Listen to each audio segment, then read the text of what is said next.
This is a video that I have filmed and edited and scrapped at least twice by now, but I knew I wanted to speak on this topic.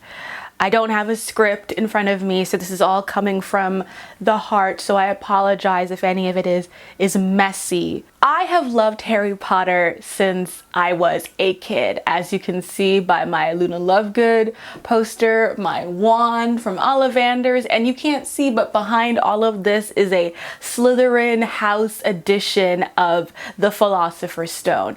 I have loved Harry Potter for so long.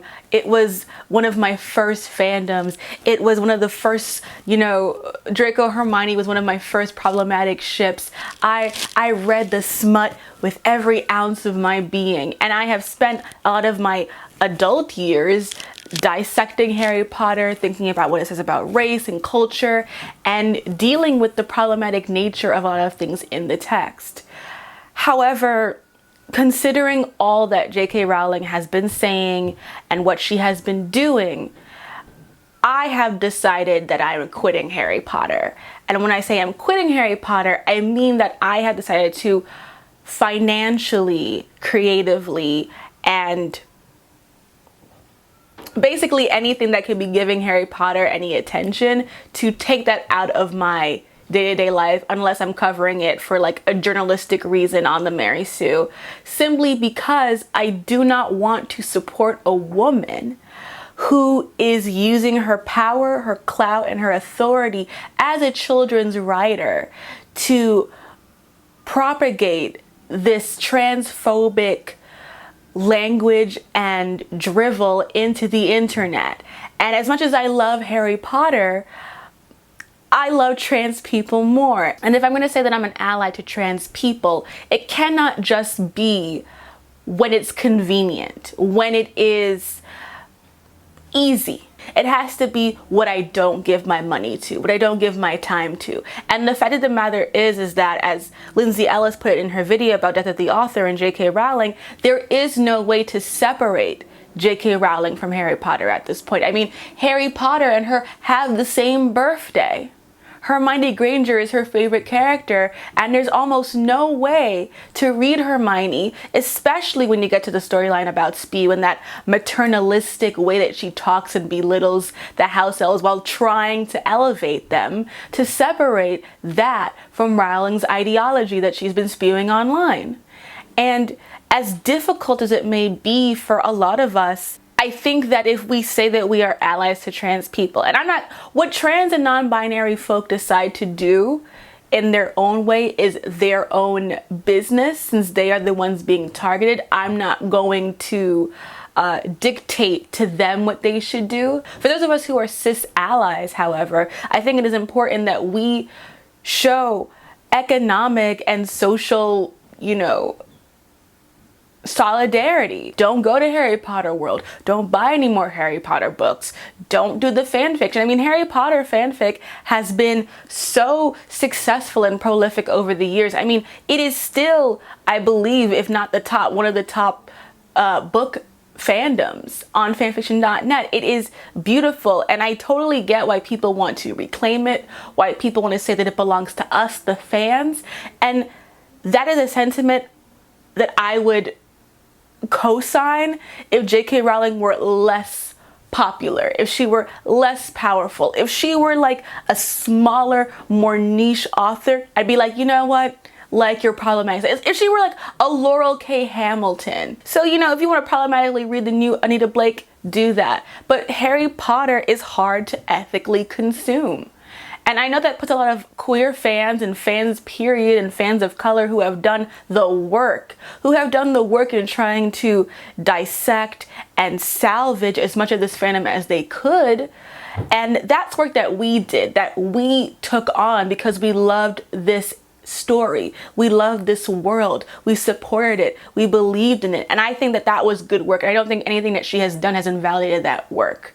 But on top of every fanfic, what is the disclaimer? This does not belong to me. This belongs to J.K. Rowling, Warner Brothers. I have friends who have Harry Potter tattoos. I mean, if Nyako Takahashi came out the other day and said some transphobic shit, I would be in a tizzy, because I would have to like laser this Sailor Moon tattoo off of my arm, because it's just like, it's terrible. This is what we're dealing with right now. But I think that it's important to make a stand with your politics, and that when we say trans lives matter, it has to be political. It cannot just be something that you say for social media. And that's difficult and that's hard. And I personally am not going to judge what other people choose to do. That's not what I see as my place. But I think that as a fan, as a deep fan who loves the series, I don't even want to discuss it on this platform anymore right now, to be quite honest. I had a whole video that I was planning to do about Hermione and how she's not the feminist icon some people think she is at times, but honestly, there is no way for me to make that video and Rowling's transphobic fingers wouldn't be all over it. So it's just not worth it to me to even do that. And I know people write about it, like Trope Anatomy just did a really good video about Cap Lock Harry. I'm not going to criticize what other people do, but I know that for myself, there are a lot of things that I, as you know, an ordinary person, am complicit in, that I have no control over. What my tax dollars go to, the fact that I live, you know, on colonized territory. There's so many things that I can't control in this political system. There's a finite amount of money that I can give. There are so many things that I'm able to do. There is only so much I can do. But when you can do something, it is important to try.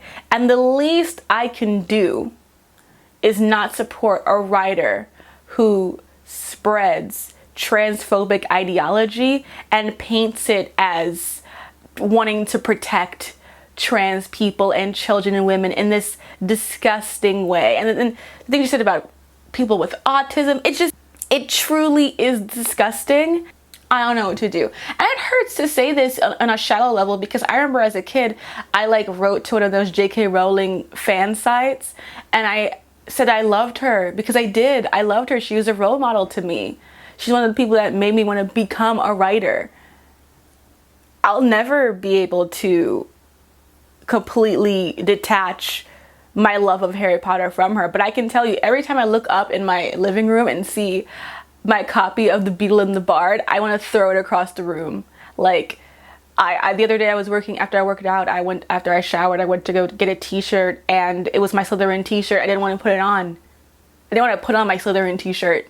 I have Ravenclaw hair right now, and I was so disgusted, you know.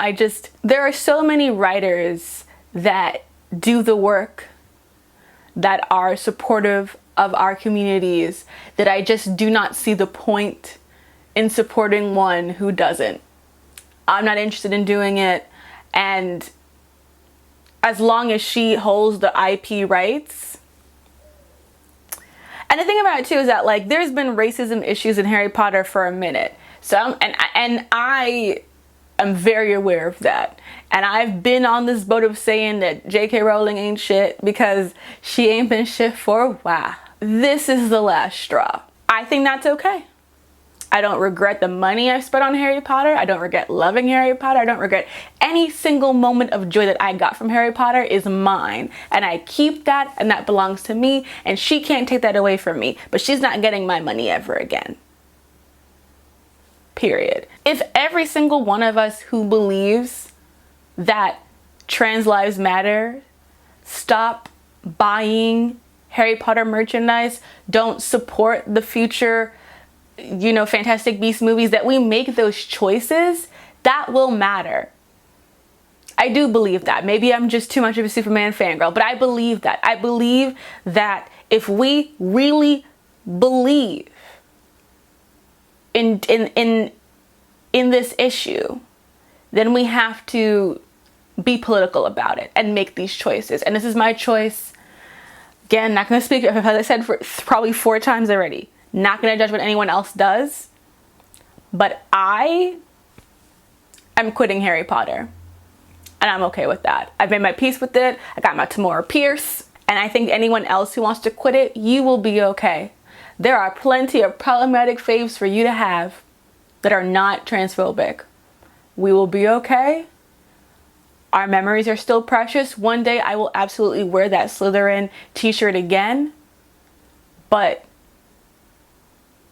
I will not be spending another red cent on Harry Potter.